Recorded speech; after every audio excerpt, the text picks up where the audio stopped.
Hey, everybody, and welcome to another virtual class.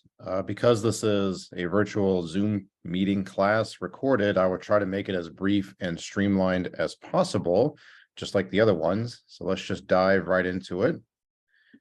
This should be on Brightspace. So we are still in section 5.4, which is the central limit theorem and its applications. So the previous two times we've dealt with the central limit theorem, we were testing hypotheses that involve just a summation of a variable, like coin flipping. What's the probability you see 5227 or more head flips out of 10,000 was our first example. And then on Friday, we talked about testing against an average. So when somebody makes a claim that involves an average, what can you do? Today, we'll talk about what if somebody makes a claim involving a proportion or a percentage. So hypothesis testing for a proportion.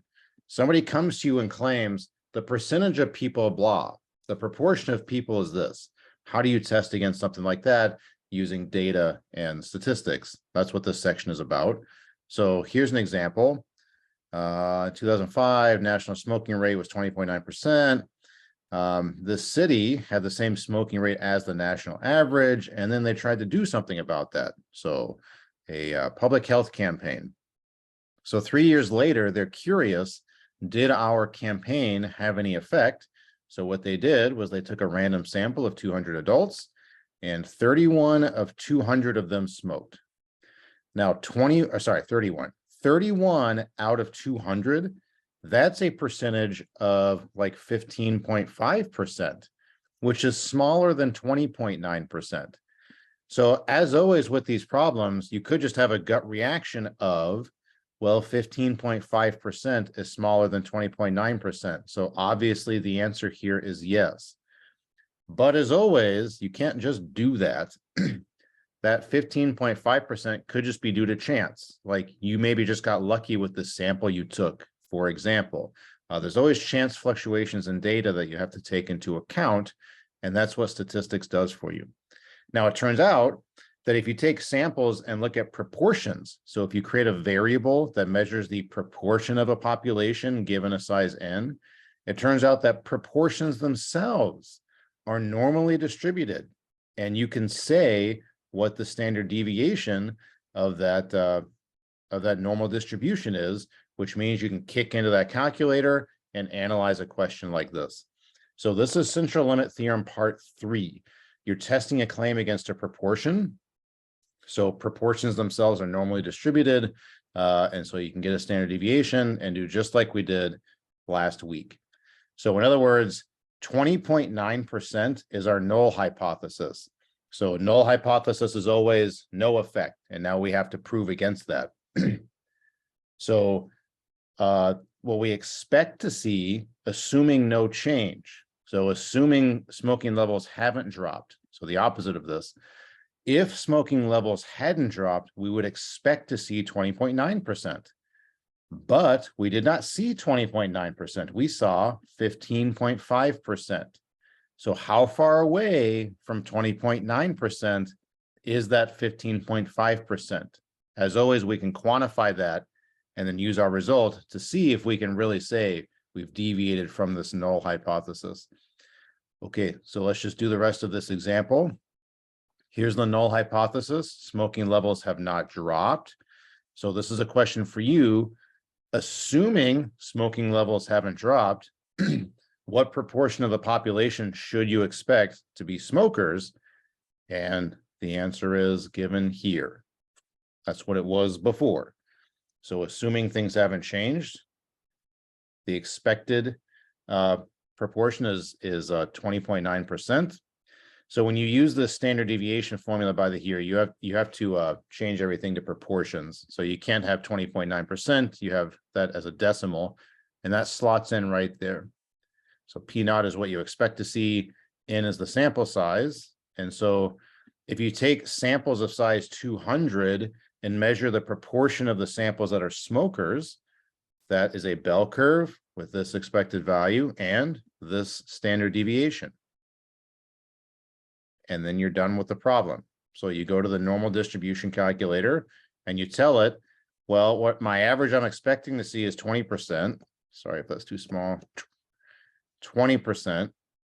My standard deviation of these proportioned distributions is basically 0.03. What I saw was 0.155. Tell me about that, calculator, and see how it shows you not much area there. And the probability is 3%. So if smoking levels hadn't changed, if smoking levels were still around what they were before, the probability of seeing data like this due to chance variations is only 3%, a small p-value. So we have good evidence that smoking levels have indeed dropped.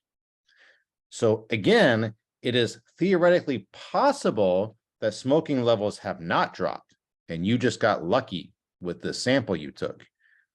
But we're saying the probability of that kind of luck is pretty small. So the best we can say here is that smoking levels have dropped. So I want to show you two more examples, but let me just zoom out for a second and say, whenever you're given a problem like this, like, do you have strong evidence, whatever, you are doing hypothesis testing, you are testing a claim. You have to ask yourself, what kind of claim is being made? Is it a claim about an average? Because if it is, we're not using this technique I just did, the central limit theorem part 3. Because what we're doing here is not an average. It's a claim about a proportion or a percentage. So as always, when you see a problem, you have to be able to slot it somehow. So a problem like this, because you're comparing against a percentage, means you're not going to use the techniques from last Friday. It means you're going to do this. So all I'm saying is, as always, in the homework or on an exam or whenever, you just have to be careful that you're using the correct version of the central limit theorem to deal with whatever the current situation is.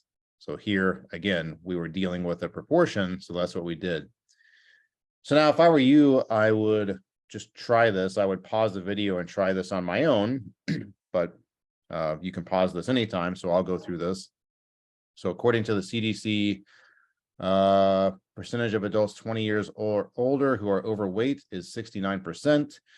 So the city council of a particular city wants to test or investigate if the adults in their city are less overweight than the national average as compared to this proportion here. So just like the previous example, they take a random sample, 150 adults, 96 of them are overweight. So let's just ask the calculator, 96 out of 150. So what you would expect to see, the null hypothesis is 69%. You see 64%. So again, your gut reaction might be, well, 64 is smaller than 69. So yes, we immediately have evidence that our proportion in our city is less than the national average. But, you know, 64%, depending on this data, might be super far or super close to 69%. So you do have to trace through the math here. And let's trace through the math where I can write. I'm going to switch over here. Gotta wait a second. Okay, here we go. I'm sharing my screen. Scroll down. Okay.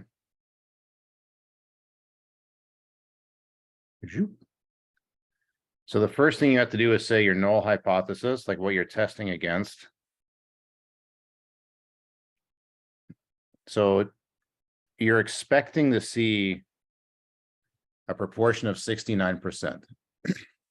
So we default to the 69% claim, and then we would need evidence to overcome that. So that's what we are testing against.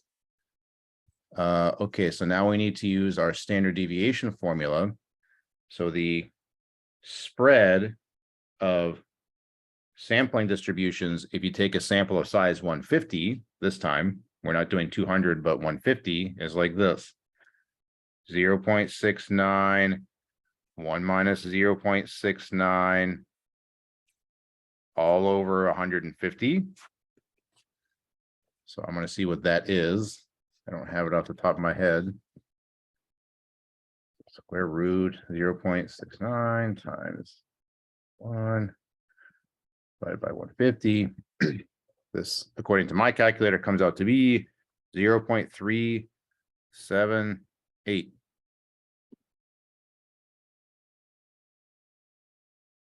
Okay. So at this point, we're basically done. If you look at the previous question, we're like right here now. So we know what we expect to see. We know the standard deviation. So off we go to the normal distribution calculator. So I go to the normal distribution calculator and I tell it my average is 0.69. My spread, oops, sorry. I said it right and I wrote it wrong like that, 0.378. So 0.0. At this point, I'm not sure what I said right or wrong, but there's a 0 there. So the standard deviation is not 0.3. That is humongous in these problems. Standard deviation is 0.0378. And then I ask it to look below 0.64.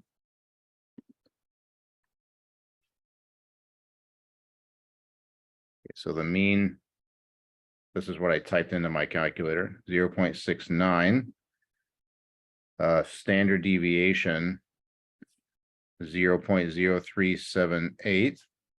And then below 0.64. And what I get back is 9.3%. Now, of course, the exact answer you get will depend on how much you round, that sort of thing. So I think on the sheet here, it says about 10%. So I think if you don't round, or if you round less or round more, I forget which, you'll get like 9.5%, but it doesn't really matter. The point is that 9.3%, 9.5%, whatever, that's the probability of seeing data like this due to chance variations.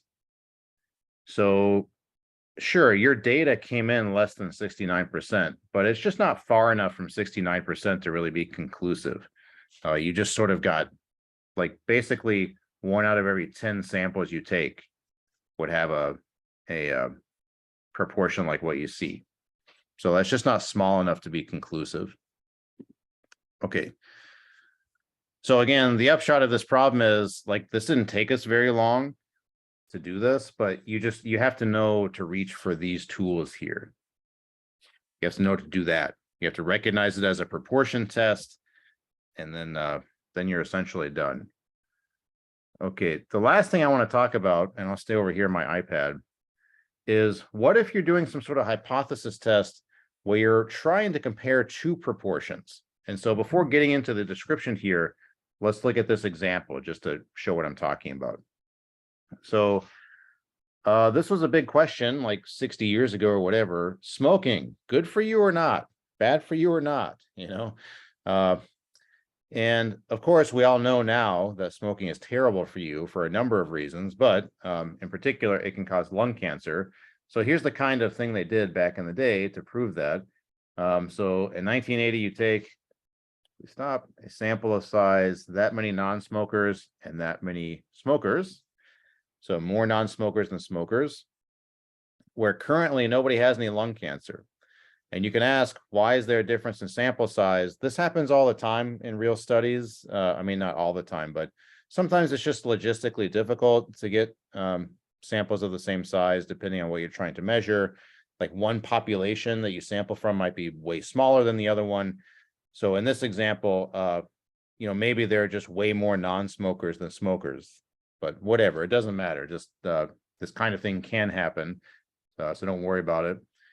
So then 10 years later, you measure how many people from each group currently have or have died from lung cancer. And here are the results. So 53 non-smokers have or died from lung cancer versus 52 smokers. So the question now is, what kind of evidence is this that smoking causes cancer or not? But notice what you're doing. You're comparing 2 proportions. So in the non-smoker group, 53 out of 13,500 got lung cancer or died from it. And in the smoker group, the corresponding proportion is 50 to 8,000. So let's just get what these numbers are. So while I'm getting these, just notice that these two proportions are what we actually care about. The sample sizes were different. And here I'm going to keep a bunch of decimals so I don't lose some accuracy. So 0, 0, 3, 9, 2, 6 versus 2 out of 8,000. 0.005. Now, one reaction you could have here is both these numbers are basically zero, right? So we don't really have much evidence here. However, they are different, these two numbers, and these sample sizes are humongous. In the previous examples, we were dealing with 150 or 200, but when you start getting samples in the thousands, that's pretty serious. Any deviation there is probably statistically significant. We still need to go through the math here, but this is the idea. The idea is that, so let's call this P1 and this P2 to give them names. Okay, suppose that smoking had no effect on lung cancer. So that's our null hypothesis, no effect. So smoking doesn't cause or whatever, it has nothing to do with lung cancer. In that universe, in the universe where smoking doesn't cause lung cancer, what you expect is for these two proportions to be the same. So let me just say that one more time. Assuming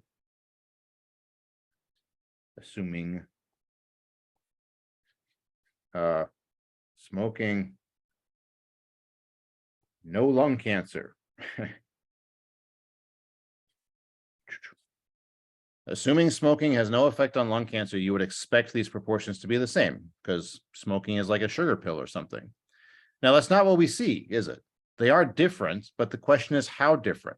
And so what you do is you punt to this variable here. So you form their difference. And what you're really saying is I expect the difference of those proportions to be zero. So that just gives us something more concrete because this is a single variable here. So you could just say, I'm going to let P1 represent the proportion of one type, P2 represent the proportion of the other type, form the new variable P1 minus P2, and what I expect, given the null hypothesis, is that that difference will be zero. So if I come back up here, that's what I've started setting up. So P1 and P2 are the different proportions from two different populations. So P1 minus P2 is the variable of interest. Central limit theorem part 3b, so many parts, says that P1 minus P2 is a bell curve, right? Central limit theorems always say that such and such thing is a bell curve. And we are, again, assuming no difference between the two populations. So we have to prove there is a difference. So we default to that the difference is zero. So, you know, the expected value, like the bell curve is centered at zero. So I have a bell curve. I know where it's centered. It's centered at zero. So if I want to start getting p-values or probabilities of seeing data like what I see, all I need now is the standard deviation. Once I have the standard deviation, I can go to the calculator and see what I see. Okay, so now it turns out the standard deviation of this new variable P1 minus P2 is this thing here. Okay, so the last thing I need to show you is when I say P bar added, okay, so added like fractions by a second grader. So if you ask a second grader to add fractions, they're going to do like this. They're just going to add the numerators and add the denominators. So that's what this means. Added like second graders add fractions. Means like this. So it turns out in this one instance, you can just add numerators and denominators to get your standard deviation. Okay, so let me come back down here. So I have P1 minus P2, expected value is 0. I need to figure out its standard deviation. So I'm not going to be flipping back and forth on my iPad because I don't want to give you a whiplash here. Okay. So P1, little P1 and little P2. So I will scroll up once. So little P1 is what you saw from population 1, and little P2 is what you saw from population 2. So this is little P1, this is little P2. So let me actually do a bit of scratch work here. So P hat is 53 plus 52 over 13,500 plus 8,000. That's adding those two fractions like a second grader would. So let me just see what that is. So 105 divided by 13,500 plus 8,000. Okay, so little p hat is, I'm just going to keep it as a fraction to keep it cleaner. So there's little p hat. Okay. So again, I'll scroll back up one more time, but now we know what p hat is, so we can slot that there and there. And then little n1, little n2, those are just the sample sizes. So n1 is the size of population 1, and 2 the sample size of population 2. So back down here, I can now say the standard deviation of P1 minus P2 is, okay, big old square root, 21 over 4,300, and then 1 minus that, and then 1 over 13,500 plus 1 over 8,000. Now, I should say, of course, this is not obvious at all why this works, or like why would this be the spread? And so, as often happens in these classes, I'm sweeping the theory under the rug here. So you kind of have to trust that somebody has proven this. There's just not time to motivate all the stuff and prove where it comes from. So it's more important that we can use it and interpret the results. So if you really want to see the theory, I can, of course, point you to a reference. But anyway, so there's my standard deviation. So now I'm going to ask a calculator, what is all that? So square root 21 over 4,300 times 1 minus 21 over 4,300 times, make sure I get my parentheses right, 1 over 13,500, 1 over 8,000. That's all under the root. Okay. Standard deviation is 0.000984. Rounded is what my calculator gives me. Okay, so all that to say, if smoking doesn't cause lung cancer, my bell curve is centered at 0 and it tapers off according to this standard deviation. Now, to use the calculator to finish off this problem, I have to ask myself, now, what did I actually see? What I actually saw was this. Okay, P1 minus P2 is, again, let me ask a calculator. Like from my two samples, I have 0.003926 minus 0.0065. So what I actually saw was not 0, pretty close to 0, 0.02574. This is what I saw. So when I go to the calculator, I'll ask it below that value. Below that value when it's supposed to be centered at 0 and when the standard deviation is supposed to be this. Okay, so I do want to show you that on my laptop here. So I'm going to switch back to my laptop, but if you're taking notes or whatever, these are the 3 values. I'm going to tell it that my average is 0 right there. I'm going to tell it my standard deviation is this. I'm going to tell it what I actually saw was that. And that's to the other side of 0, so I have to go below that. So let's stop sharing. Come back here. Okay. So average is 0. Standard deviation is 0.1230, and then 984. below negative 0.002574. Won't let me type anymore. That's all right. Okay. So the probability is less than 1%. So see how there's barely any tail down here? So assuming lung cancer is not caused by smoking, assuming that smoking has no effect on lung cancer, the probability of seeing our kind of data by chance variations is less than 1%. So this example that's just sort of made up here provides very strong evidence that smoking has an effect on lung cancer. Now, I should say in real life, they've run these studies with even bigger sample sizes. They've run multiple of them because so many people smoked in like the 50s and 60s. So the sample sizes are huge. And the p-values on these studies always come back far less than 1%. So this was actually kind of a generous example here where the number was, 0.0045. The p-values in the actual studies, the normal distribution calculator might just spit out 0. It might just say, like, are you kidding me? Like, you're so far from equality that it's almost laughable.